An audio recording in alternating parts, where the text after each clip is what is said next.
The icy wind of Sydney's early winter chilled me to the bone. I had just left a 3-hour Asian art auction in the Rocks, where the ancient, moss-covered cobblestone streets lay silent under the imposing shadow of the harbor bridge. For the last 3 years, my work as an antiques appraiser had become the only lifeline keeping me from sinking into the mire of the past. I stopped in front of the window of a high-end children's fashion boutique, intending to buy a small gift for my niece back home. However, my feet suddenly became rooted to the spot, as if someone had bolted them to the pavement, and the breath caught in my chest. On the other side of the transparent glass, under the dazzling light of a crystal chandelier, a man was kneeling on the gleaming parquet floor. With care and meticulousness, he was putting tiny leather shoes on a beautiful boy of about 3. Beside him, a young woman with a voluminous mane of curly hair smiled with satisfaction, holding an expensive Birkin bag in her hand. The scene was so beautiful, complete, and happy that it provoked envy. But, in a twist of fate, every feature of the man's face accompanying that woman, the way he frowned slightly while tying the laces, the small mole behind the lobe of his left ear, everything was familiar to a point seared into my memory. It was my husband, whom I had presumed dead in a tragic plane crash 3 years ago, the man for whose soul I had spent a fortune on masses and prayers, the man whose memorial photograph still solemnly presided over my cold house. I felt the blood in my veins turn to ice and then boil with fury, but I did not lunge at them or scream. My instinct as one of the best antiques appraisers whispered to me, "You must keep a cool head. Observe carefully." Before passing judgment on the piece before me, I stepped back, hiding in the shadow of a lamppost, and with trembling hands, I took out my phone. Through the camera screen, zoomed in to the maximum, I clearly saw every gesture of affection he showed the child. The little boy had his same eyes and nose. It was unmistakable. And as for the woman, I recognized her. She was his former secretary, the one about whom Mateo had sworn to me time and time again. "Don't be suspicious, my love. She's just an employee. She has a difficult family situation, and I'm helping her." It turned out the help was so complete that it included having a child together, the cashmere jacket he was wearing, the Patek Philippe watch on his wrist, and the bag worth thousands of dollars in his lover's hand.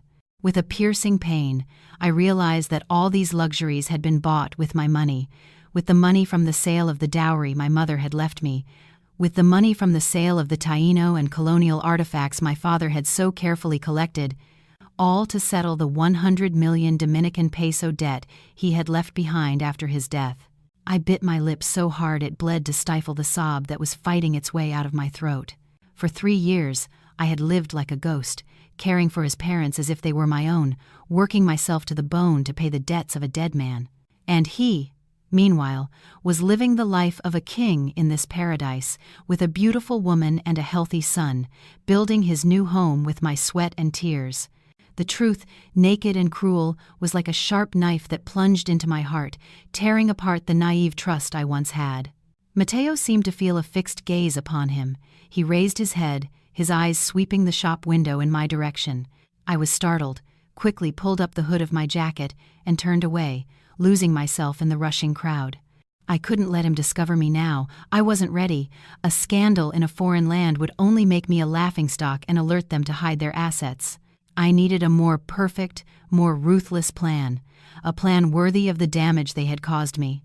I hailed a taxi and with a broken voice said, "To Kingsford Smith International Airport, please." Immediately, sitting in the car, I clutched the still warm phone in my hand. That brief video now weighed as much as 1,000 tons. I watched the city of Sydney recede through the window, fogged by the rain or perhaps by my tears. I no longer knew. I only knew that the weak, love-struck woman named Amelia had died on that street. The one returning now to the Dominican Republic would be a completely different Amelia. The plane tore through the night and ascended into the dark sky, leaving the twinkling lights of Sydney behind. I curled up in my first-class seat. The silence and the gentle aroma of essential oils only fanned the flames of painful memories. I refused the glass of wine offered by the kind flight attendant and asked only for a glass of ice water, so cold it could quell the fire consuming me from within. I remembered the fateful day 3 years ago, the day the news reported the plane crash in international waters. Mateo's name was on the list of missing passengers. I fainted in the living room at home and woke up in a hospital surrounded by my mother-in-law's laments. They found no intact bodies, only some remains of the fuselage and unrecognizable human fragments. The authorities identified Mateo through his dental records and DNA results from a minuscule tissue sample. At that moment, grief clouded my judgment. I could only hug his portrait and cry until I ran out of tears. I had no capacity to question the inconsistencies of that forensic report filled with technical terminology. And after that funeral without a body, my hell began. The creditors arrived at our home like vultures to a carcass. They showed promissory notes with Mateo's signature, totaling 100 million Dominican pesos. They said he had borrowed the money to invest in high-risk projects and had lost everything. My in-laws, Rafael and Milagros, collapsed upon hearing the news. He suffered a stroke that left him bedridden, and she fell into a deep depression, leaving the entire burden on me. Milagros took my hand, her face bathed in tears. Amelia, my daughter, what a misfortune has befallen us. Mateo is gone and has left us this mountain of debt. Your in-laws are old now. We can only count on you. Do not abandon us. Do not let them foreclose on the family home. Out of loyalty, out of love for my husband, I agreed. I sold all the jewelry my mother had left me in her will. I sold the luxury penthouse my father had given me before the wedding, and most painfully, I had to sell the valuable artifacts my father had collected and cared for his entire life as if they were his own soul. All to buy peace for my husband's family. 100 million pesos. The figure danced in my head, mocking my stupidity. Now, connecting the dots with the image of Mateo's happy family in Australia, everything fit. That money was never lost in bad investments. It was covertly transferred abroad, becoming a villa, luxury cars, the opulent life he and his lover were enjoying. I, Amelia, an expert antiques appraiser, capable of distinguishing the authentic from the fake in ancient objects, had been unable to see the dark soul of the man with whom I shared my bed. I let out a bitter laugh, a distorted grimace reflected on the black screen in front of me. But that was not all. A chilling thought ran down my spine. I remembered the herbal infusion with a pungent smell that Milagros made me drink every night for the past 3 years.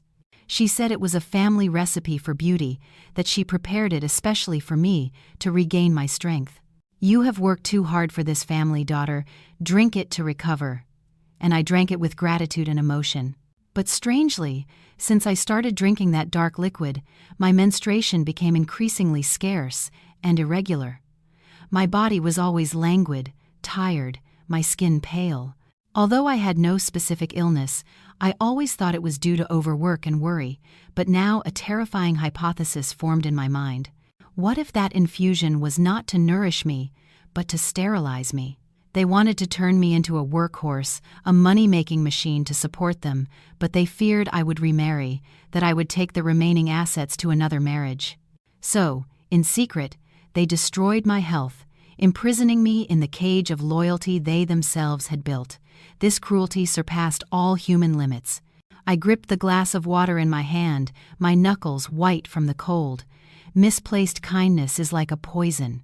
It kills you slowly and painfully. But luckily, I was still alive, and I had awakened.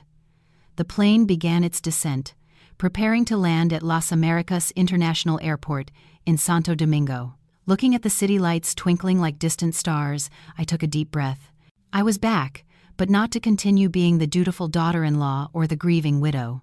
The taxi screeched to a halt in front of the gate of the stately villa, hidden on a quiet street in Piantini, the place I had called home for 3 years. I took a deep breath, holding back the nausea rising in my throat, preparing to put on the mask of a self-sacrificing and submissive daughter-in-law.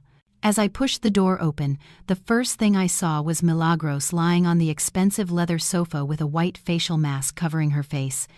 She was yelling at the housekeeper in a sharp tone that contrasted with her usual distinguished air. "But how do you do things? I told you to buy fresh shrimp from Sanchez, and you bring me this stuff that looks frozen?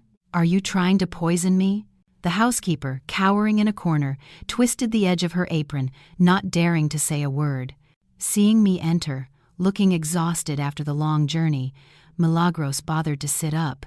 She glanced at me from the side through her mask with a dismissive voice. "You're back. Why so late? I've told you this house is short-staffed. Your father-in-law is sick. You need to learn to come home early." She didn't ask if the trip had been tiring, nor did she care how the project in Australia had gone. Her first sentence was, as always, an empty reprimand. I put my suitcase on the floor and managed a weak smile, my voice hoarse from containing my emotions. "Yes, the flight was delayed. That's why I'm a little late. How is Papa? Has he been eating and sleeping well these days?" Milagros huffed before answering slowly. "Same as always, a fortune in medicines, and he doesn't get any better. By the way, how was the Australia project?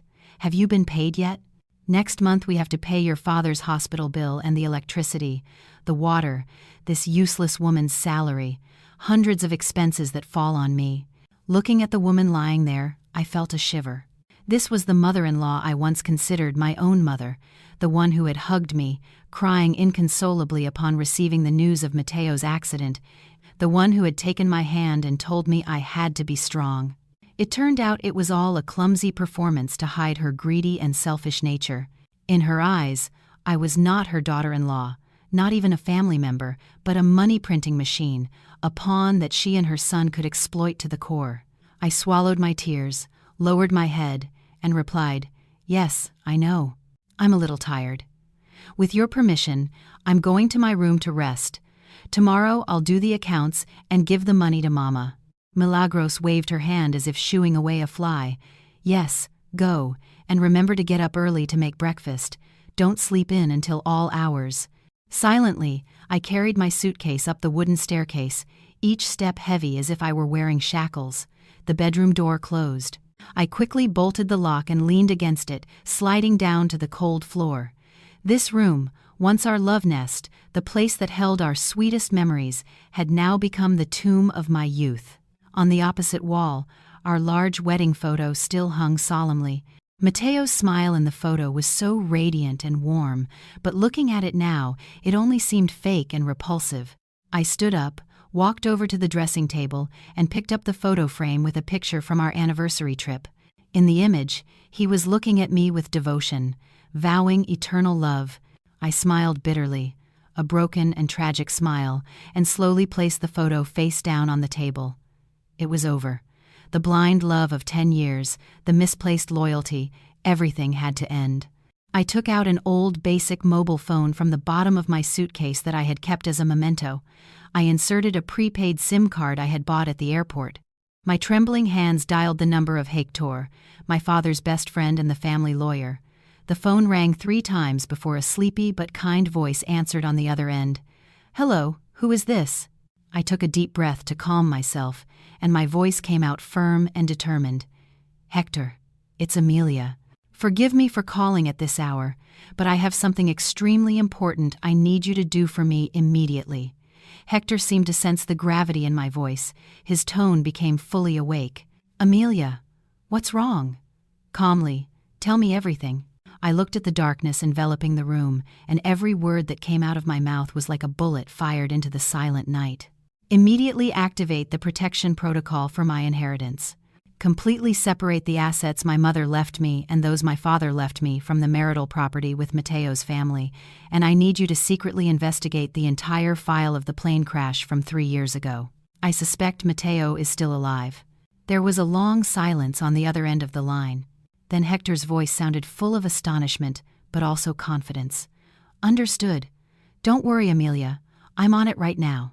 The next morning, Santo Domingo awoke to a fine, persistent drizzle, and the biting winter cold seeped into the bones. I left the house at dawn with the excuse of meeting a client to resolve pending matters. My destination was not a luxurious office building, but a small cafe tucked away on a quiet cobblestone street in the Zona Colonial, where Hector used to read the newspaper every morning. Hector was already waiting for me. In front of him, a cup of black, hot, steaming coffee. Seeing me enter, looking haggard with dark circles under my eyes after a sleepless night, he sighed lightly with a compassionate look. He pushed a cup of hot ginger tea towards me. "Drink a little to warm up," he said in his deep, reassuring voice. "If your father saw you like this, his heart would break." I held the cup, and the warmth spreading through my hands comforted me a little. I didn't beat around the bush and got straight to the point. I placed the flash drive with the video I had recorded in Sydney on the table. Hector connected it to his laptop and watched it carefully, second by second. When the video ended, his face hardened, and astonishment gave way to contained anger. He took off his glasses and wiped the steam from them. His voice trembled with rage. "Wretched man! I can't believe he dared to do something so monstrous. He has deceived us all. He has deceived the law." I clenched my hands. My voice was strangely calm, the calm of someone who has hit rock bottom in pain. "I want you to help me recover everything that belongs to me and my family. I don't want a single peso to fall into the hands of those swindlers. Help me file for divorce and report his fraud." Hector nodded with determination and opened his briefcase, taking out a thick folder. He turned the pages, showing me the anomalies he had found the night before after my call. He told me he had asked some old friends in the Dikrim to review the accident case. There were several suspicious points that, overwhelmed by grief at the time, we had overlooked. He pointed to a photocopy with the image of a set of teeth.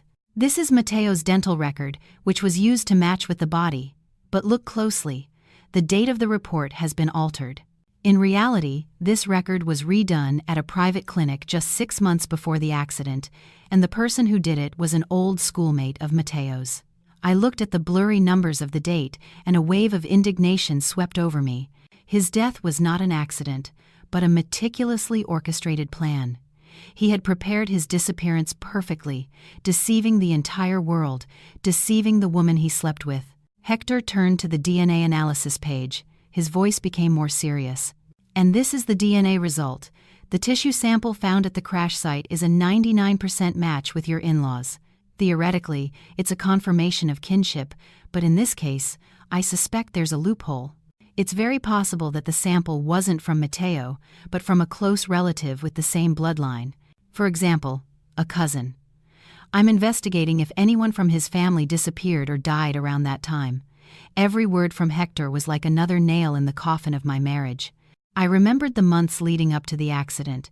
Mateo traveled frequently for work, spoke on the phone in secret, and occasionally had inexplicable expenses that he would brush off with evasive answers when I asked. At the time, I thought he was busy with work. Who would have thought he was busy preparing his own death? I looked Hector in the eyes with determination. "Hector, I want to build a legal firewall. Prepare the documents to confirm my separate assets, including my mother's inheritance and the property my father left me. I want them clearly separated, not mixed with the marital property. At the same time, secretly gather evidence of his family's money laundering activities." Hector placed a hand on my shoulder with a look full of confidence. "Don't worry, I'll do it immediately. You've matured and become stronger than your father could have ever imagined. Continue playing your part. Leave the legal side to me. We will dismantle their conspiracy and make them pay for every one of your tears." As I left the cafe, the drizzle had not stopped, but my heart no longer felt cold. I knew I was not alone in this battle. Behind me were Hector, my father's legacy, and the justice that awaited to be served. I turned up my coat collar and blended into the crowd, ready for the next scenes of my performance. Upon returning to the cold house, I began to play my part perfectly. I was no longer the generous daughter-in-law willing to pay for any of my in-laws' absurd expenses. I started complaining about the lack of money, with a perpetually mournful face. That night for dinner, instead of the usual delicacies, I told the housekeeper to prepare some simple dishes, moro de habichuelas and pollo guisado. Milagros sat at the table, frowned at the modest food, and banged her cutlery against the plate. "Are we starving in this house or what? Where is your father's imported ham and the Sanchez shrimp for me? Do you intend for us to die of malnutrition?" I took a bite of bread that tasted bitter in my throat and looked at her with red, teary eyes. "I'm sorry, Mama. Work has been very bad lately. On the Australia project, the client has withheld payment, and the company owes several months' salary to the employees. I had to sell the last of my remaining jewelry to pay the bank interest. Right now, we don't have a single peso left in the house. Please, have a little patience, and eat more modestly. As soon as I get some money, I'll make it up to you." Hearing that there was no money, Milagros's face changed. She didn't believe me, and her gaze scrutinized me from head to toe. "Don't give me stories. How is it possible that the director of a subsidiary of a large group has no money for groceries? Or are you hiding the money to support some lover?" I pretended to be deeply offended, and tears fell onto my plate. "How can you say that, Mama? For this family, I have sold my dowry, my parents' house, everything to pay Mateo's debts. What do I have left to hide? If you don't believe me, look at the pile of foreclosure notices I left on the living room table." I pointed to the stack of fake debt documents I had asked Hector to prepare and had left in plain sight on purpose. Milagros huffed, got up, and went to the living room to look at the papers. The more she read, the paler she became. The figures of debts in the millions of pesos and the threats from collectors made her tremble. She threw the papers on the table and turned to me with a look of panic and contempt. "How is it possible we owe so much? What have you done?" I covered my face and wept inconsolably. "I don't know. The interest is accumulating. Now they're threatening to foreclose on the house, the furniture. I don't know how we're going to survive next month." Milagros said nothing more. She silently went up to her room, leaving her dinner half finished. I knew that the fear of poverty and losing everything was beginning to gnaw at her. In the following days, I cut all luxury expenses. No more expensive medicines, beauty treatments, and I even insisted on saving on the electricity bill. Milagros was on edge. She was afraid of having to support me, a useless daughter-in-law, and losing the source of income she had had for so long. Through a hidden camera in the living room, I saw Milagros start to act secretly. Taking advantage of my absence, she snuck into the study where the valuable artifacts my father had left me were kept. She caressed each ceramic vase, each bronze statuette with greedy eyes. Then she took out her phone and called someone, whispering, "Hello, is that you? I have some artifacts I want to sell urgently. They are authentic, the good stuff. If you can come see them and give me a good price, you can take them. I need the money now." I was sitting in my car, parked at a distance, listening to every word, every gesture through my phone screen. I felt a pang in my heart seeing her dirty hands touch my father's sacred memories. These were objects my father had spent a lifetime collecting, which he treasured as if they were his life. And now this greedy woman was haggling over them as if they were vegetables at the market. I gripped the steering wheel, my nails digging into my skin. To catch the tiger, you have to enter its lair. To unmask these people, you have to let their bottomless greed manifest. I managed a cold smile, a cruel smile that had never appeared on my face before. "Sell it all. Sell it. Every object you sell will be a sentence, irrefutable proof to send you and your entire family to jail. I'll let you dig your own grave without me having to lift a finger." That night, a downpour began. The patter of rain on the roof was like the cry of my soul. At 10 o'clock, as was customary for the past 3 years, Milagros came up to my room with a cup of steaming infusion. The strong smell of herbs turned my stomach, but I maintained a serene expression. She placed the cup on the nightstand with a falsely sweet voice. "Amelia, drink the infusion. I just made it. Drink it while it's hot so it works. You've been so thin lately. You need to nourish yourself to have strength for work." Seeing her kind smile, I felt a deep disgust. I took the cup, feeling the warmth, and replied in a low voice, "Thank you, Mama. Just leave it there. I'll drink it when it cools down a bit." Milagros stayed a moment longer, her restless eyes scanning the room as if looking for something before adding, "Remember to drink it all, okay? These herbs are very valuable. I had to order them from a village in the mountains of Constanza." I waited for her to leave and close the door. I immediately got up and poured the contents of the cup into a glass jar I had prepared, carefully wiping the rim to leave no trace. The next morning, I took the jar to Dr. Serrano, an old friend of my father's and a reputable expert in natural medicine. In his office, permeated with the scent of herbs, Dr. Serrano took the jar, sniffed it, tasted a drop, and frowned. He took a sample of the dregs and examined it under a microscope. His expression became increasingly grave. He took off his glasses and looked at me with compassion and concern. "Amelia, how long have you been drinking this?" I replied with a trembling voice. every night for 3 years. My mother-in-law says it's an infusion for beauty and relaxation. Dr. Serrano shook his head and sighed with regret. Beauty. What beauty is this going to give you, child? This is an ancient, extremely toxic formula that was used in royal courts to sterilize women. Its main component, combined with other extremely cold-natured herbs, is not harmful in small doses, but taken continuously as you have, it causes ovarian atrophy, severe hormonal disorders, and ultimately, permanent secondary infertility. My ears rang. The floor seemed to sink beneath my feet. Permanent infertility. Had they dared to do that to me? I clung to the edge of the table to keep from falling, and tears flowed uncontrollably. I remembered the nights I dreamed of being a mother, of cradling a baby in my arms.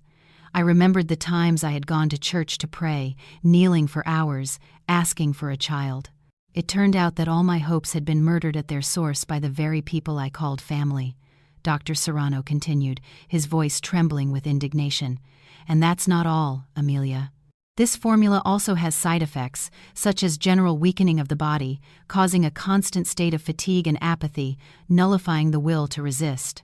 They wanted to turn you into an automaton, an obedient money-making machine, without the ability to have children to tie you to them for life. The truth was so raw and brutal that I couldn't articulate a word. I had dedicated my youth, my love, and my respect to them. And what did I receive in return? A vile betrayal, a ruthless conspiracy to ruin my life. They not only wanted my money, they wanted to take away my right to be a mother. They wanted to lock me forever in this gilded cage of lies. I wiped my tears and stood up straight. The deepest pain had transformed into a fire of hatred that burned fiercely in my heart. I looked at Dr. Serrano, my voice as cold as ice. Dr. Serrano, thank you. Please keep this a secret. I need you to write me an official report with your seal, analyzing the components of this infusion. I will use it to demand justice. As I left the clinic, the rain had stopped, and the sun was shining brightly. I looked up at the blue sky and silently promised my father, my unborn child, that I would cry no more. My tears were too precious to be shed for those beasts. From this moment on, the good and submissive Amelia was dead. All that remained was a relentless Amelia, ready to tear everything down to make the guilty pay with their own blood and tears.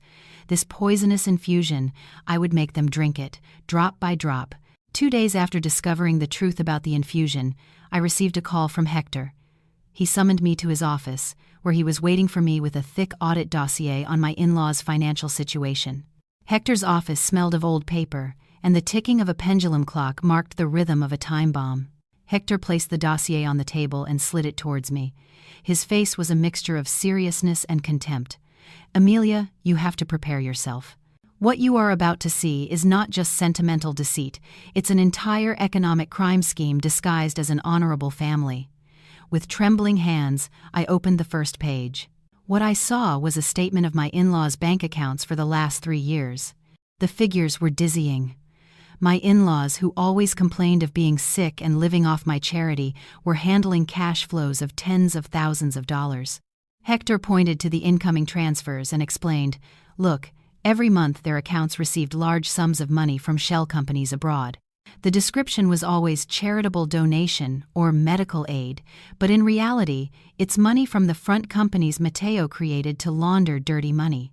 I looked at the names of the companies in English and felt a tightness in my chest. While I was working myself to the bone, selling my assets to pay my husband's debts, they were sitting on a mountain of dirty money. They played the part of helpless old people, squeezing every last peso from my sweat while helping their son divert funds abroad. Hector turned to the next page. His voice became more serious. And this is the most terrifying part. Most of this money, after passing through several intermediary accounts, ended up in a secret trust fund in Switzerland called the Dante Trust. I've asked some contacts to investigate it. The beneficiaries of that fund are none other than Mateo and his son. I dropped the dossier, and a shiver ran down my spine. Dante, surely named after his son, had calculated everything. He used his parents as a cover and his wife as a tool to make money and divert attention, all to build a financial empire for his new family. His cruelty and calculation surpassed the limits of what is human. I looked up at Hector, my gaze hard, without a single tear. "Hector, is this evidence sufficient to charge them with money laundering?" Hector nodded firmly. "More than enough, but we need a little more time to consolidate the case, to make sure that when we strike, they have no escape. Sign this power of attorney, and I will work discreetly with the Economic Crimes Unit." I took the pen and signed, my stroke firm as if cutting all remaining emotional ties. I didn't just want a divorce. I wanted them to pay before the law for the dirty money they had amassed on my pain. As I left the office, I told myself, "Mateo, you love money so much? Well, I will use your own greed to send you to prison." To carry out my plan and lure the snake out of its hole, I needed the perfect bait. I drove out of the noisy city towards the quiet outskirts, where a country house with a red roof was hidden under ancient trees. It was the refuge of Maestro Joaquin, my first mentor, the man who taught me to see the soul of antiques and the best restorer of pre-Columbian pottery in the Dominican Republic. Entering the moss-covered brick courtyard, the smell of fired clay mixed with the aroma of tea calmed me a little. Maestro Joaquin was sitting at a stone table, delicately holding an old Taino pot, his white hair blowing in the wind. Seeing me, he squinted and smiled kindly. "Amelia, my child, it's been a long time since I've seen you here. Come in, have some hot tea." I sat across from him, my heart in a knot. I didn't dare look him in the eye, fearing his piercing gaze would uncover the murky scheme I was plotting. After a few minutes of trivial conversation, I gathered my courage and told him the whole story. "Mateo, the betrayal, my in-laws' plan to rob me." Maestro Joaquin listened in silence, his bony hands gripping the teacup. When I got to the part about the poisonous infusion and the dirty money, his eyes flashed with an unusual fury. He set the cup down hard on the table. His voice trembled with emotion. "How can there be such heartless people in the world? Your father was an upright man his whole life, and look at the kind of son-in-law he got. A beast." I lowered my head, my voice choked. "Maestro, I came today to ask you a favor. I know it goes against your professional principles, but I truly have no other choice." Maestro Joaquin looked at me sternly. "What do you want me to do? Don't tell me you want me to make a fake to deceive someone. In my life, I have only restored to save the beauty of the past. I have never been an accomplice to deceit." I knelt before him, tears rolling down my cheeks.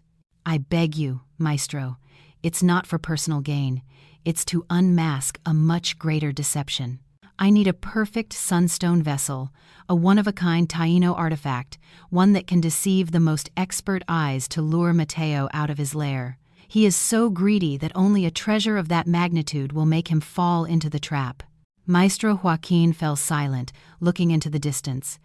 The internal struggle was reflected on his wrinkled face. He was a man of honor who hated fraud, but he also loved me like a daughter. After a long while, he sighed. "Get up, Amelia. I understand your pain. I will help you.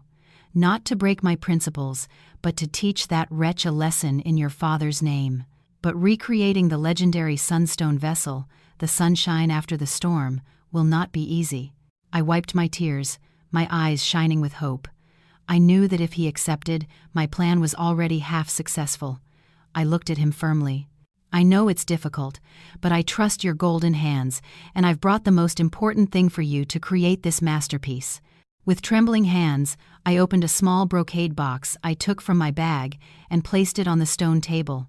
Inside, on a bed of red velvet, rested a fragment of ceramic the size of my palm, emitting a soft, fascinating golden light. It was the iridescent, deep color, with delicate motifs that seemed to dance on the pearlescent glaze. As soon as Maestro Joaquin saw the fragment, his eyes widened. His trembling hands reached for it but stopped, as if he feared it would vanish upon touch.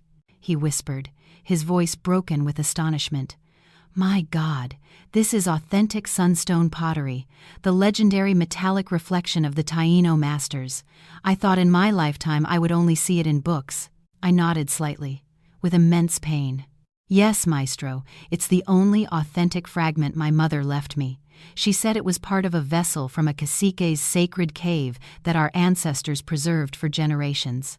It is the soul of our family. Maestro Joaquin put on a magnifying glass and examined every detail, every reflection, marveling. For a man who had dedicated his life to ceramics, this fragment was more valuable than gold. It was the key to unlocking the secrets of a technique lost for centuries. He looked up, his eyes full of regret. Amelia, do you know the value of this? This fragment alone could buy a fortune. What are you planning to do with it? I took a deep breath, my voice firm. I want you to pulverize it. What? Maestro Joaquin was stunned, almost dropping his glasses. Are you crazy? To destroy a national treasure to make a fake? I looked him in the eye, holding back tears. I'm not crazy. I know what it's worth. But if I keep it, it will remain just a fragment in a box. However, if we use it to create a complete vessel, even if it's fake, it will become the weapon that brings me justice. I need the original ceramic paste, the original glaze to deceive Mateo and his experts. Only by sacrificing this fragment can I catch that greedy wolf. Silence filled the room. The maestro looked at the fragment and then at me. Understanding the pain and determination in my eyes, he knew that for me, at that moment, nothing was more important than avenging my father and myself. Finally, he nodded. He caressed the fragment one last time, like a farewell. All right, I will help you. I will use the material from this fragment and my secret techniques to resurrect this vessel. It will be a masterpiece as real as life itself, the sweetest and deadliest trap. I watched him take the fragment to the workshop and felt a knot in my stomach, as if my skin were being torn. Mama, I'm sorry. I have to destroy your memory to protect the family's honor. Please, from heaven, help me so that this sacrifice is not in vain. That fragment of destiny now had a new mission, that of justice and punishment. In the following days, I delved deeper into my role as a desperate daughter-in-law. I announced that I was suspending my father-in-law's expensive medical treatment, replacing it with generic drugs covered by public health insurance. I fired the housekeeper, claiming I couldn't afford her, and took on the household chores myself, clumsily and listlessly. The house, already somber, became even colder and more suffocating. Milagros was like a cornered beast. The false poverty I had created fueled her greed and fear. Through the security camera connected to my phone, I watched her act one afternoon. While I pretended to be out borrowing money, Milagros slipped into the study, where some artifacts I had deliberately not sold still remained. She looked around with cunning eyes, approached a fine wooden shelf, and picked up a Talavera ceramic jar from the 18th century. My father's favorite, I murmured to myself. Her voice was clearly audible through the microphone, full of resentment and greed. This stingy brat, complaining about a few pesos. I'll sell these things and send the money to my Mateo so he can sort out his affairs. What can you expect from her? What belonged to her father also belongs to her husband's family. I have every right to sell it. With trembling hands, she wrapped the jar in newspaper and put it in a large travel bag. She acted like an amateur thief, but the cruelty of her thoughts was professional. She felt not the slightest remorse for stealing the assets of her deceased father-in-law to benefit her son. I, sitting in a nearby cafe with my headphones on, felt each of her words like needles in my heart. What belonged to her father also belongs to her husband's family. How could she say something so absurd and shameless? My father had treasured each piece, and now they were falling into the hands of a vulgar person, sold at a bargain price. Milagros left with the heavy bag through the back door, where a rough-looking man was waiting for her. The man examined the jar and smiled disdainfully. It's authentic, ma'am, but with the crisis, I can only give you 25,000 pesos. If you agree, take the money. If not, I'm leaving. 25,000? But my son said this was worth hundreds of thousands. Milagros haggled, but her eyes were fixed on the wad of bills the man was holding. All right, 25,000. Give me the money quickly before my daughter-in-law comes back. She took the money, counted it hastily, and put it in her pocket, beaming. I watched the scene on the screen, and a cold smile formed on my lips. She didn't know that the jar was a restoration I had commissioned from Maestro Joaquin. In its base was a tiny location chip, and most importantly, the entire illegal transaction had been recorded as irrefutable proof.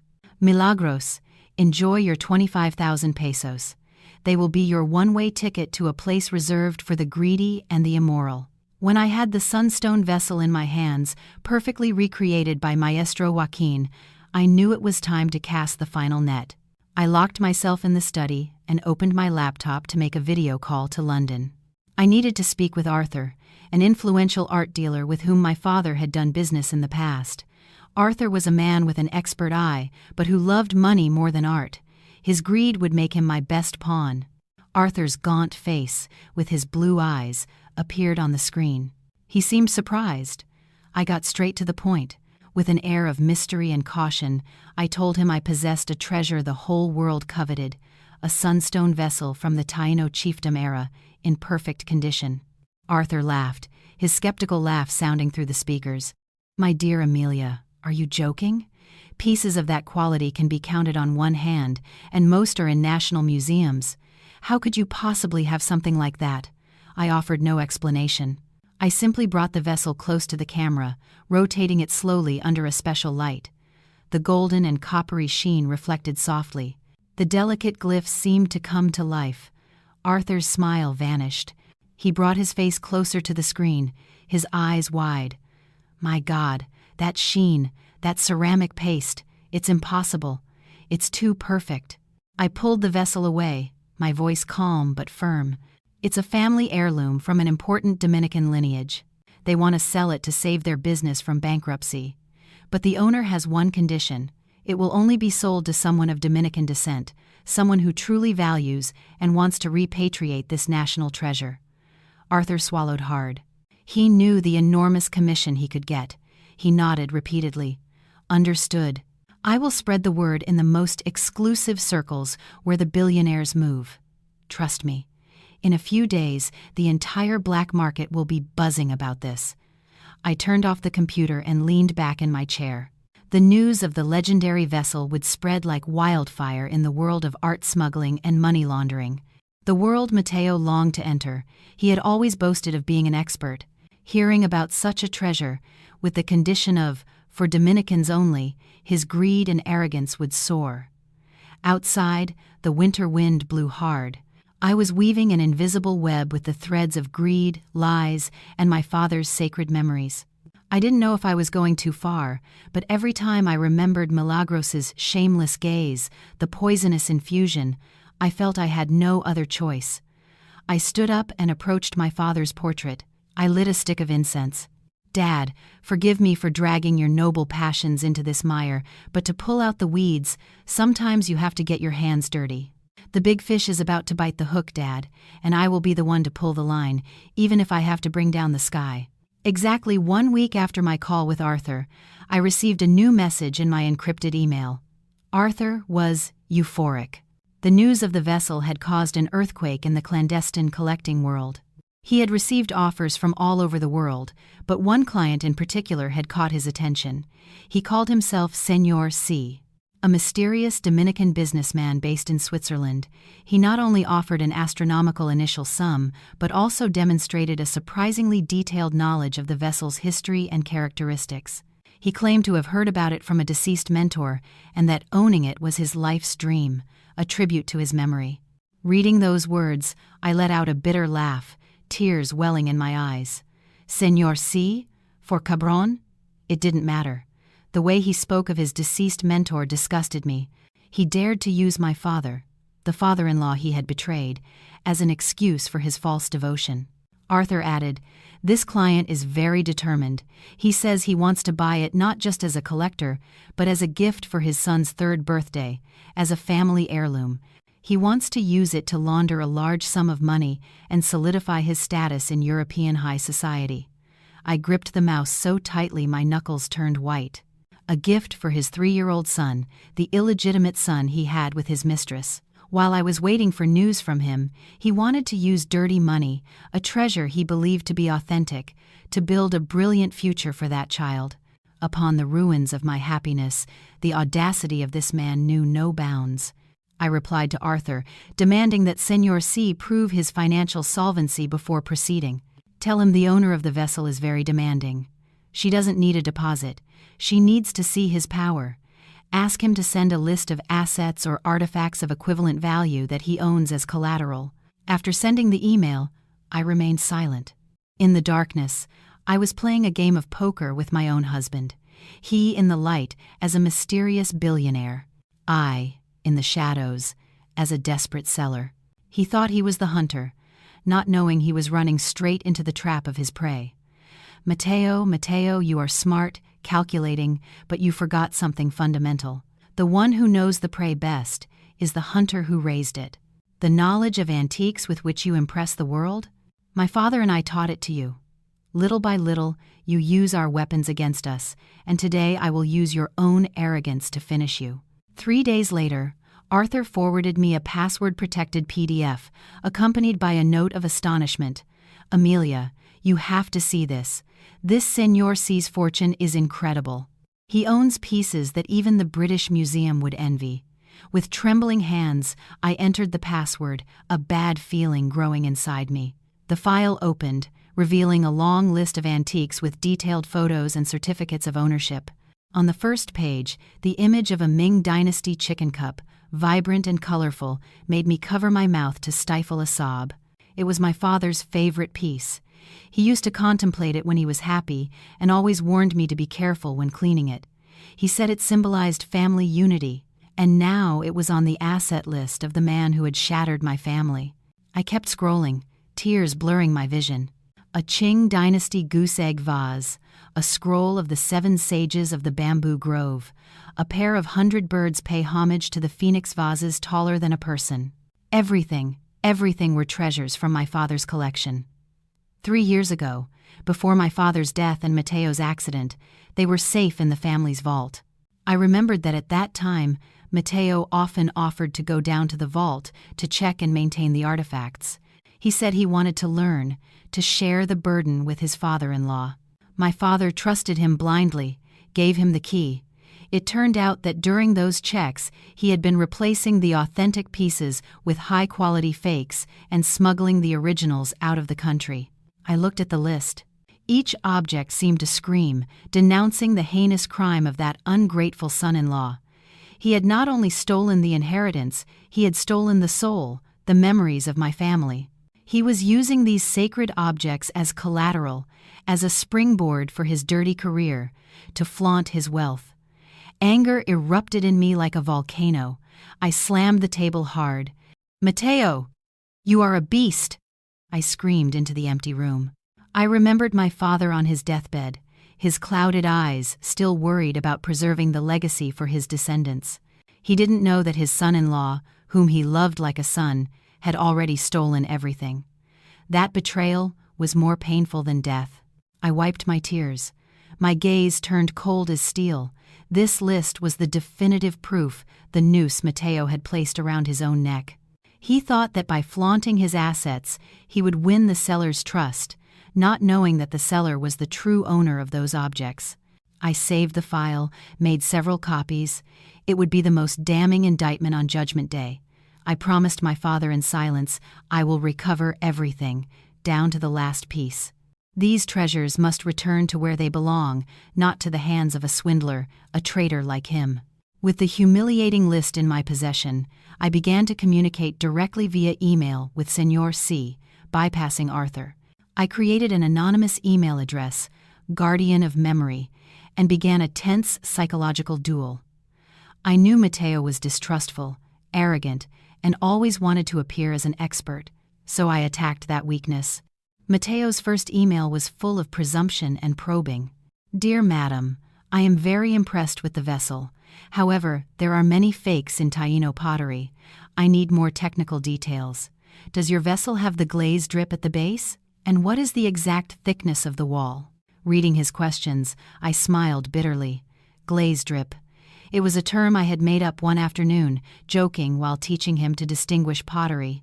I told him that quality pieces often had accumulations of glaze at the base. It was an anecdote between us, not in any book. And now he was using that amateur knowledge to test me.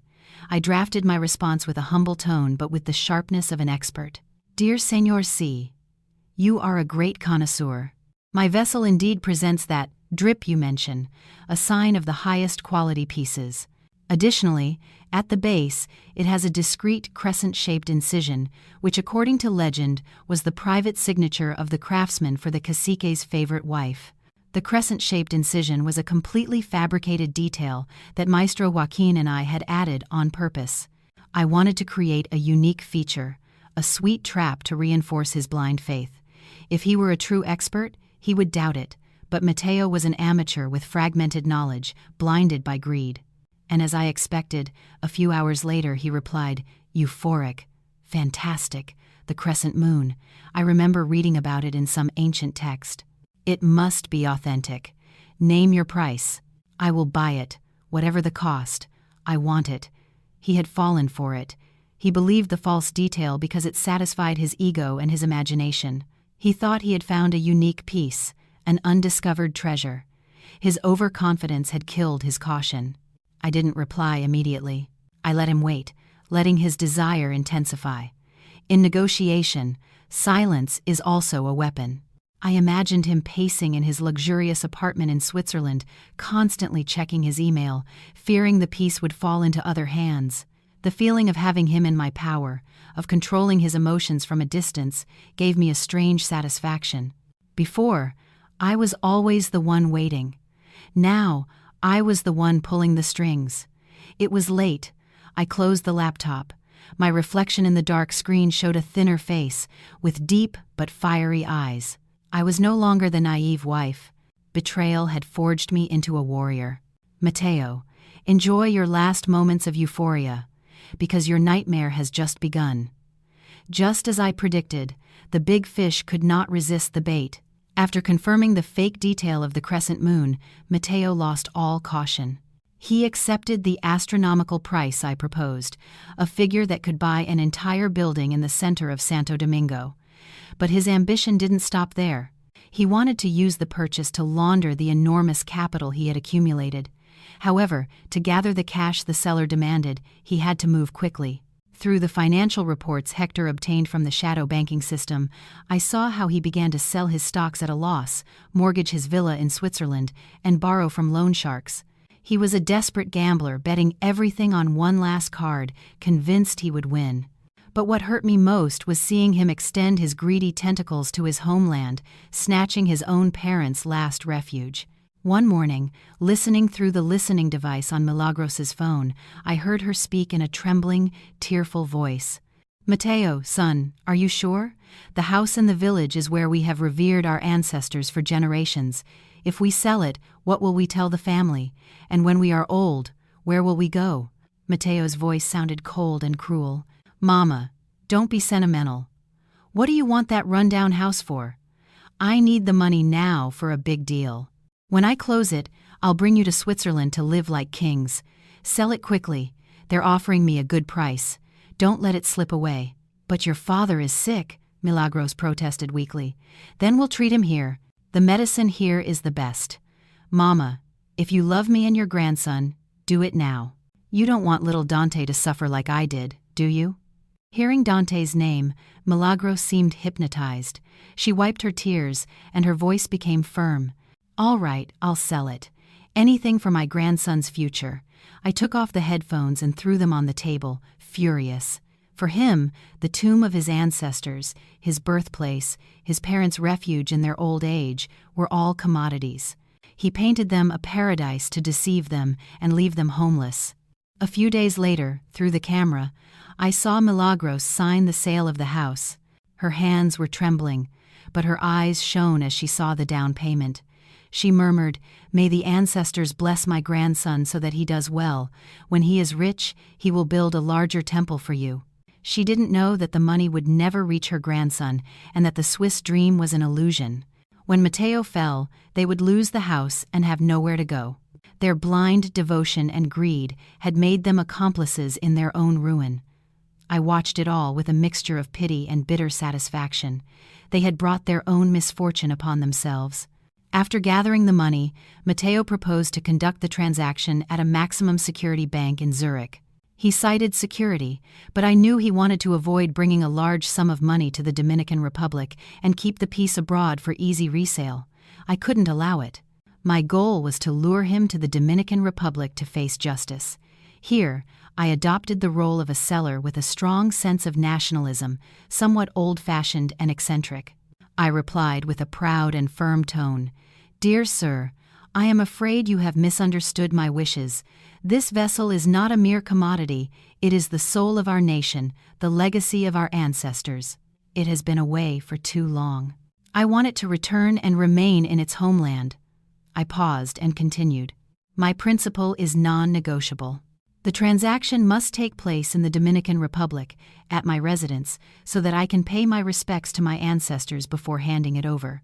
If you cannot meet this condition, I will cancel the sale and look for a buyer with more sensitivity." I sent the email and waited nervously. I was betting on his greed and arrogance. For someone so desperate to own the piece, a rejection for such an absurd reason would infuriate him, but also stimulate him.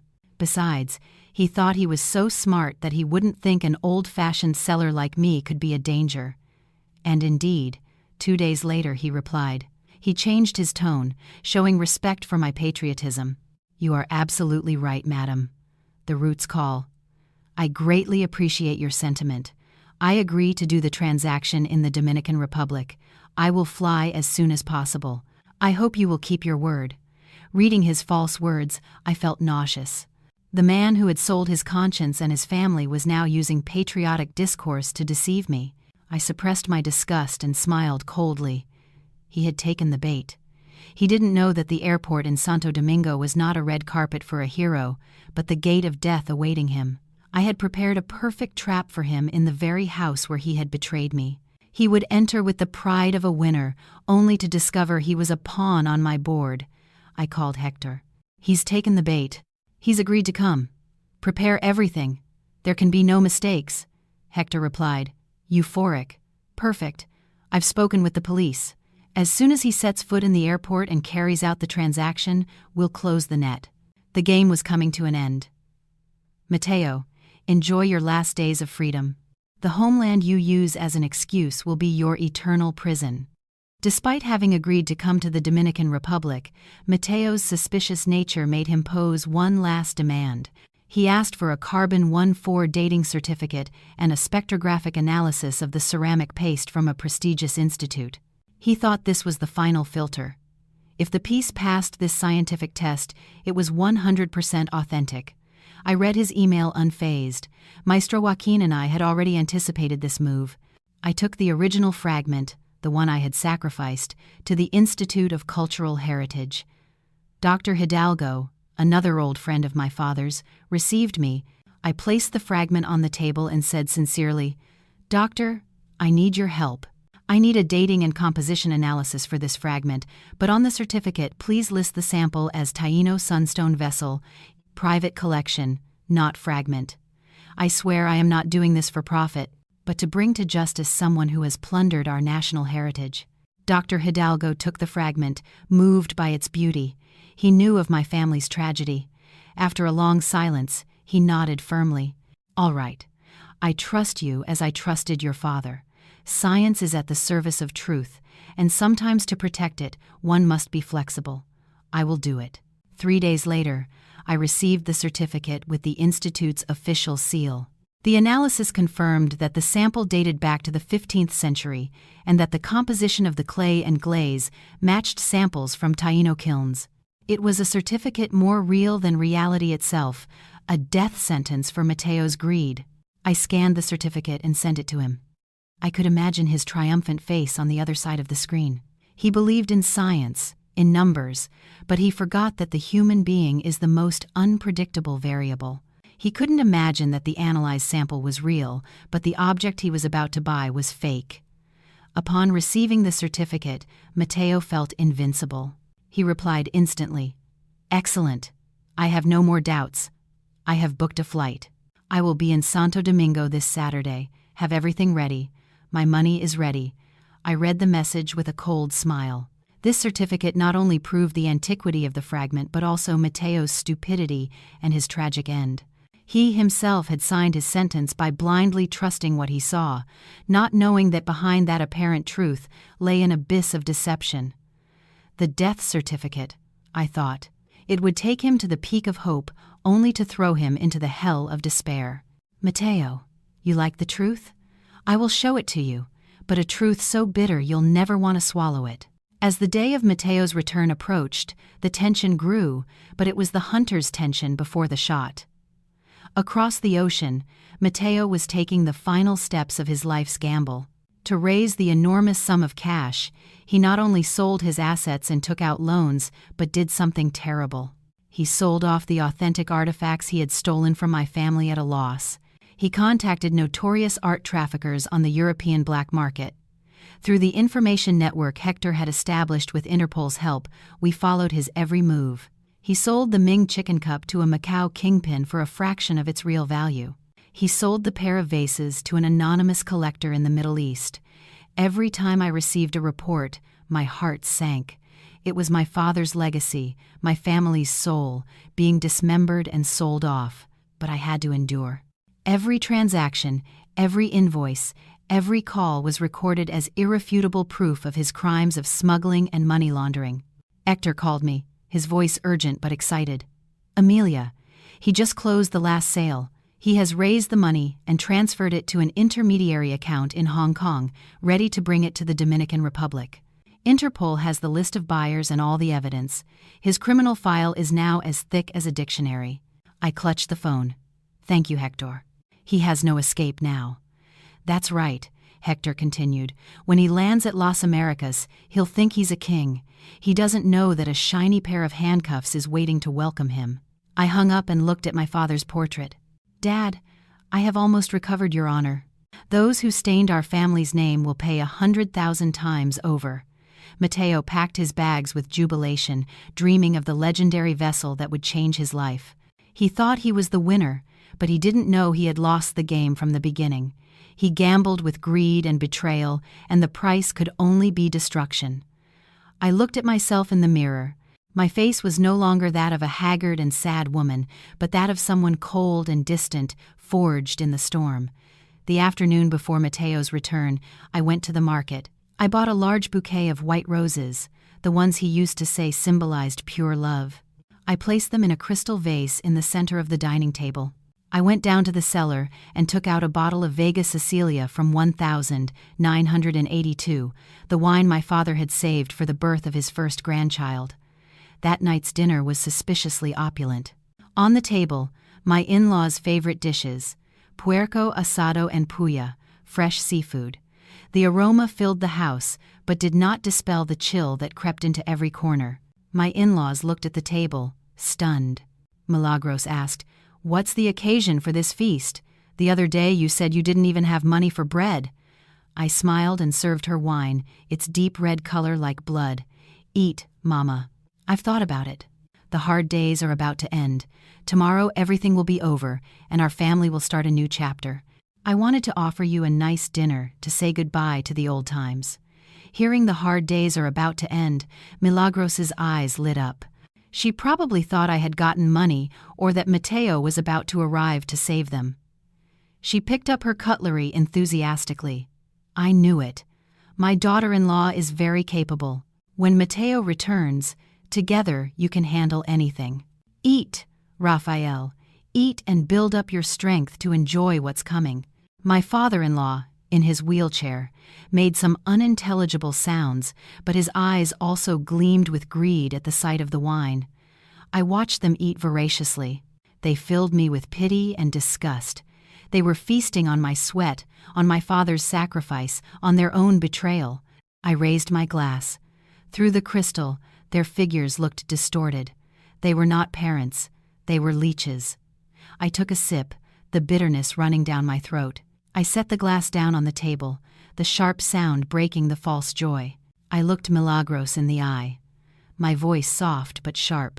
"Is the dinner good, Mama? Enjoy it and remember it well, because it may be the last family dinner I prepare for you." Milagros froze, a piece of roasted pork half chewed. She looked at me, her instinct telling her something was wrong. She swallowed hastily. "What do you mean?" The last dinner. Are you going somewhere? I didn't answer, just smiled. A smile that chilled her. Outside, the wind picked up, announcing the storm that was about to break. The atmosphere grew heavy. Slowly, I took a thick envelope from my bag and slid it across the table towards Milagros. She looked at it, her hands trembling as if it contained a monster. "Open it, Mama. It's a gift." She pleaded with her eyes, but I insisted. With clumsy fingers, she tore the envelope. A pile of photos fell onto the table. They were photos of Mateo smiling radiantly next to Yaritza and their son abroad. Photos of them shopping, of Mateo kneeling to put shoes on his son, sharp images of a happy family. A family where I did not exist. The blood drained from Milagros's face. She looked at me, her lips moving without a sound. My father-in-law, in his wheelchair, tried to get closer to see and then started to moan, drool running down his chin. Before they could recover, I turned on the television. The video of Milagros, secretly in the study, stuffing the artifacts into a bag and haggling with the trafficker at the back door, appeared on the large screen. Her voice echoed in the silence. "Sell it quickly to send the money to Mateo. To hell with his wife." It was like a slap in the face. Milagros dropped the photos, trembling violently. She looked at me, her eyes shifting from horror to anger and then to pleading. "Amelia? You knew everything? You've been spying on me? I only did it out of necessity." I stood up and approached her, whispering in her ear. "Necessity? So much necessity that you'd sell your father-in-law's memories, your own honor, to support your swindler son and his mistress? So much necessity that you'd put poison in my infusion every night so I couldn't have children?" At the mention of the infusion, Milagros collapsed to the floor in terror. "You know about that too?" "It wasn't my fault. It was Mateo. He convinced me." I burst out laughing, a bitter laugh that echoed through the empty house. "Yes, your precious son deceived me, the insurance company, everyone. He's living like a king, and I'm here working like a mule to pay his debts. What did you think I was? A puppet?" I looked at the two trembling old people, feeling no compassion. They had killed my loyalty. I have sent all this evidence to the police and my lawyers.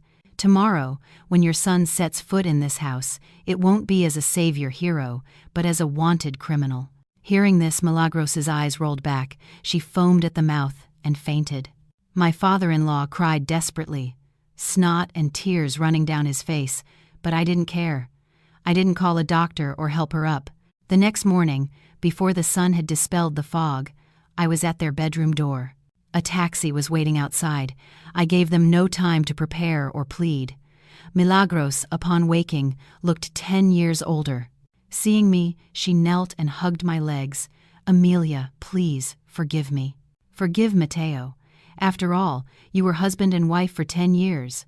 I pushed her hands away as if touching something dirty. "Don't talk to me about affection. You sold that long ago. Now, please, get out of my house. This house is my property. I have no obligation to support those who conspired to destroy me." "Leave the house?" Milagros stammered. "But where will we go?" "I sold the house in the village."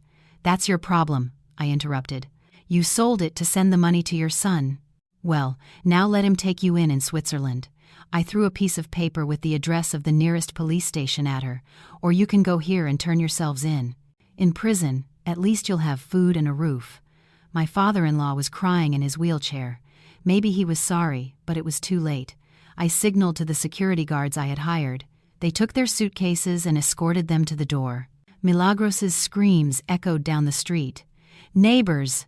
My daughter-in-law is throwing her in-laws out on the street. Ungrateful, wicked." The neighbors peeked out, but no one intervened. They had seen me taking care of them alone for years. I watched them drive away in the taxi. The house in the village, their last refuge, they had sold for greed. Now they were truly homeless. When the iron gate closed, silence fell over the villa. I felt an immense emptiness, but also a great relief. I had removed the tumor that was consuming me. Painful, yes, but necessary to continue living. "I'm done with you too," I told myself. "Now it's just you left, Mateo." The flight from Zurich landed at Las Americas in Santo Domingo at noon. I didn't go to meet him, but through the tracker a detective had installed on his phone, I knew he had arrived. He didn't come alone. He was accompanied by a foreign lawyer and 2 burly bodyguards, with the air of a powerful millionaire returning home. I waited in the living room. I had prepared a pot of exquisite tea, Mateo's favorite. The aroma filled the room but did not ease the tension. My phone vibrated. It was a message from Mateo to the Guardian of Memory number. "I am in the country. Where is the transaction? I want to see it now," I replied slowly. "Welcome back. The transaction will take place at 18 Calle de la Quietude in the Old Town. I await you. Calle de la Quietude 18. The address of this very house, the house where he had lived, where he had deceived me, and from which he had fled." I imagined his surprise upon reading the address. He would think it was a strange coincidence, or that the mysterious seller had bought his old house. With his arrogance, he would surely lean towards the second option. He would laugh, thinking that fate was smiling on him, that returning to his old house to close the biggest deal of his life was a sign of his absolute victory. He would never believe that his naive wife was behind it all. Through the security camera, I saw a black Mercedes arrive.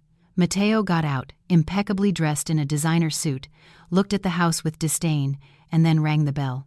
I stood up, adjusting my blue silk dress, the color of the Sunstone vessel, the color of the sky after a storm.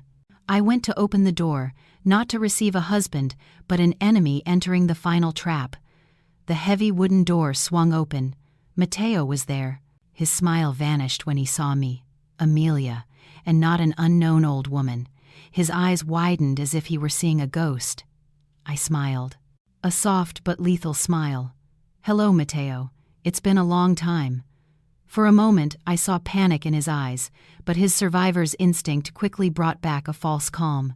He motioned for his companions to stay back, whispering that it was a family matter he would handle himself. He still thought it was a coincidence, or that I was clinging to the house to make him feel sorry for me. The gate closed, trapping him in the cage I had built. He entered the courtyard, his expensive leather shoes echoing on the tiled floor. He looked around with a mixture of curiosity and contempt. "You're still here?" he asked, his voice cold, as if speaking to a servant. "I thought my mother had sold this house. Or are you trying some trick to keep what little is left?" I didn't answer, simply invited him in with a solemn gesture. "Come in, please. Let's not talk in the courtyard. The tea is ready, the flowers are in place. Only you were missing." Mateo frowned. My calm unsettled him. He entered the living room. His eyes fell on the white roses, the open bottle of Vega Sicilia. A mocking smile played on his lips. What a nice touch. White roses, expensive wine. "Are you trying to win me back with these cheap tricks, or do you want to beg me for money?" He sat in the main armchair with an air of superiority. To him, I was still the same submissive, provincial woman.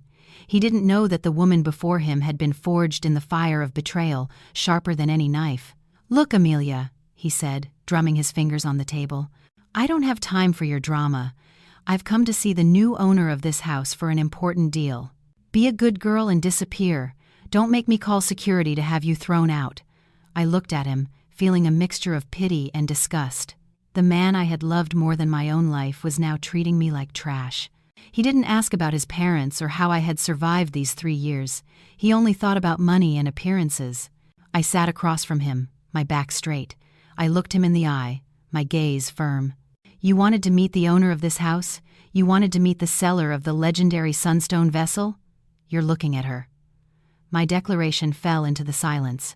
But Mateo only responded with a loud laugh, as if he had heard the joke of the century. "You? The seller?" he said, wiping a tear of laughter. "Amelia, you've lost your mind.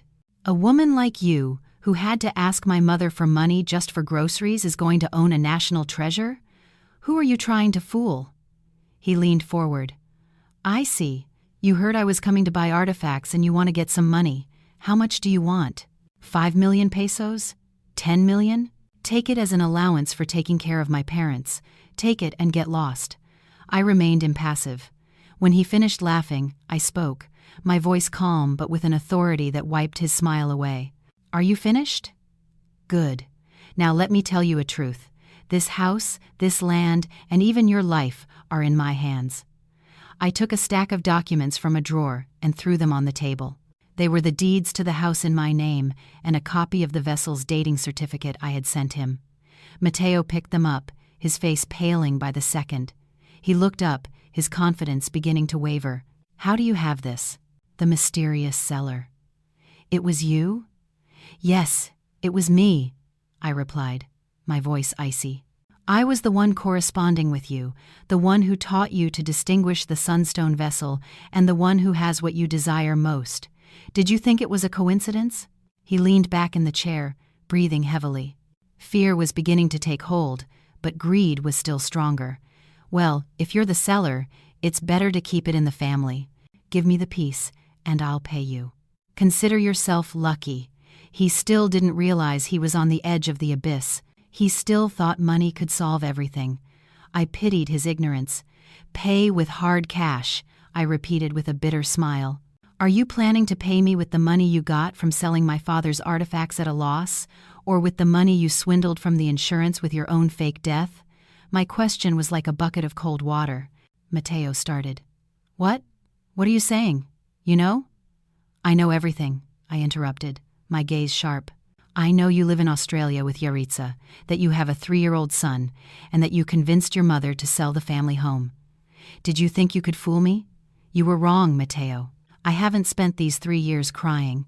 The air in the room was unbreathable." Matteo stared at me, sweat beading on his forehead. He realized I was no longer the lamb he could manipulate at will, but a wolf baring its teeth.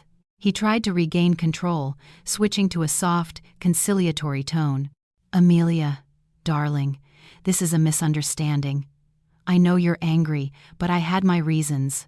I did it all to build a future, to give you and my parents a better life. Look, I'm a successful man now, and I've come back for you. The thing with Yaritza was a mistake. I'll fix it. Give me the vessel. I'll sell it for a fortune, and we'll have a lot of money. I'll give you whatever you want." Watching him act turned my stomach. Did he really think I was stupid enough to forgive his crimes for money and affection? I didn't answer. I simply poured him a cup of tea, the same tea I had prepared before his fateful flight. "Drink. It's your favorite, remember?" He hesitated, fearing I had poisoned it, as his mother had done to me. "What's wrong? Are you scared?" I smiled disdainfully, drinking from my own cup. "Relax. I'm not as vile as your family. I want you to live to see the price of your actions." I set the cup down and looked him in the eye. "Matteo, one last question. In these 3 years, while you were with your mistress and your son spending my money, did you ever, even for a moment, feel remorse or pity for me?" Matteo averted his gaze, then looked at me with infinite cruelty. His charade was over. "Remorse?" he scoffed. "How naive you are, Amelia. In business and in love, the smart survive, and the foolish perish. You were submissive and stupid, so you had to suffer. It's the law of life. I owe you nothing. Love is the cheapest thing there is. Only money and power are eternal." His answer was the final knife that severed the last thread connecting me to him. I no longer felt pain, only an absolute emptiness and contempt. I nodded and smiled, a smile of liberation. "Well said. Thank you for showing me your true face. Then, today we settle the score. You want the vessel? All right, I'll give it to you." I stood up and went to the display case, where I kept an elegant red brocade box. Matteo followed me with his eyes, his gaze shining with greed. He had forgotten all caution. He only saw the prize, not the scythe hanging over him. I placed the box on the table. Matteo lunged and opened it with trembling hands. The dazzling sunstone vessel appeared. He picked it up, caressed it, murmuring praise. In his eyes, there was only the obsession of an addict and the calculation of a merchant. "It's perfect. Here is the crescent moon," he whispered, absorbed in his fantasy of victory. He turned to me, triumphant. "All right, name your price. I have the money ready. When I sell it, I'll give you a good sum to retire on." "As payment for taking care of the house." I said nothing. I took out my phone and placed it on the table, screen facing him. Before we talk about money, I think you should take this call. It's more important than that vessel. Just then, Matteo's luxurious phone began to ring. It was a call from Europe, from his main contact in the black market. He answered, putting it on speaker to impress me. "Hello, Mr. Smith. I'm in." Before he could finish, a furious and terrified voice yelled in English from the other side. "Matteo, you damn swindler, you've deceived me. All the merchandise you sold me, the chicken cup, the vase, everything has been confiscated by Interpol and the police. They say it's stolen property with an international warrant." Matteo's face fell. "What? What are you talking about? My merchandise was a family inheritance with papers." "Inheritance? My ass. They have proof it was stolen from the Fan family in the Dominican Republic. I've been arrested. My accounts are frozen. And you know what? I've ratted you out. Your accounts in Switzerland have just been blocked by an international court order. You're finished, you son of a..." The call cut off. Matteo's phone fell to the floor and shattered. He was paralyzed, his face drained of blood, his gaze lost, accounts blocked, merchandise confiscated. He muttered like an automaton. All his money, everything he had risked, had vanished. He was not only ruined but had a huge debt and an international arrest warrant. I stood up, crossing my arms. "What's wrong? Good news from your partner? Has your money disappeared?" Matteo turned to me, the fear in his eyes turning into blind rage. He pointed at me, screaming, "It was you! You tipped off the police! You set me up!" "Yes, it was me," I replied, my voice firm. "I sent all the ownership documents to Interpol months ago. I waited for you to sell everything so you would commit the crimes of receiving stolen goods and money laundering. Did you think I was going to let you sell my father's sweat and tears?" Matteo staggered and fell into a chair. He looked at the vessel in his hands, his last hope. He clutched it like a life raft in a sea of fire. "I still have this. It's authentic. I'll sell it. I'll start over." I looked at him with pity, a ruined gambler clinging to a fake lottery ticket. "Hold on to it, Matteo. See if it saves you from the handcuffs waiting for you outside." As Matteo sank into panic, the living room door burst open. Several figures in police uniforms entered. In front, Hector, with a thick dossier in his hand, followed by agents from the Economic Crimes Unit and a representative from Interpol. The atmosphere froze. Matteo's two bodyguards raised their hands in surrender. Matteo was petrified in the center of the room. An officer stepped forward and read the warrant in a clear voice. "Matteo Garcia, you are under arrest for the crimes of fraud, money laundering, and illicit trafficking of cultural property at an international level. Anything you say can and will be used against you." The cold, metallic sound of handcuffs closing echoed in the room. Matteo reacted, screaming and struggling like a madman. "No, I'm the victim. It was her. That evil woman set me up. The vessel is fake. She tricked me." He lunged at me with bloodshot eyes, but the officers held him back. I remained seated, sipping my tea. Hector approached. "You are mistaken, Mr. Garcia. We are not arresting you for this fake vessel. This was just the bait. We are arresting you for faking your death 3 years ago to collect a multi-million peso insurance policy, for laundering money through your parents' accounts, and for the long list of artifacts you stole from your wife's family and sold abroad." Hearing this, Matteo collapsed, falling to his knees. He looked at me, pleading. "Amelia, I was wrong. Help me, please. Tell them we are husband and wife." I stood up and walked over to him. The man I had once adored was now a cowardly criminal. I shook my head. "Husband and wife? That relationship died the day you went to Australia with your mistress, the day you left me paying your debts. Today, I am only helping justice to be served." As they took him away, his eyes remained fixed on the vessel on the table, his last, fragile hope. "Don't touch it," he screamed. "It's authentic. I have the certificate. It's mine." I looked at him, and then slowly picked up the vessel. The light reflected off its golden glaze, creating a hypnotic beauty. I turned it in my hands and then looked Matteo in the eye with a sad smile. "Do you still believe it's authentic, Matteo? You believe in a piece of paper, in your eyes, but you forget that the one who created this illusion was me, "You're lying," Mateo stammered. "Let me show you its true value," I said, and let go of my hands. The beautiful sunstone vessel fell to the tiled floor. Crack. The sharp, heartbreaking sound shattered the silence. The fragments scattered everywhere, revealing the new, untreated ceramic paste beneath the sophisticated layer of aged glaze. Mateo's eyes and mouth opened wide, a choked cry in his throat. He looked at the pieces as if he were seeing his own life shattered. "Why? Why did you break it?" I dusted off my hands. "Because it's fake, just like your personality, your love, the happy family you built abroad. It's all a sham, a shiny layer to hide a rotten core.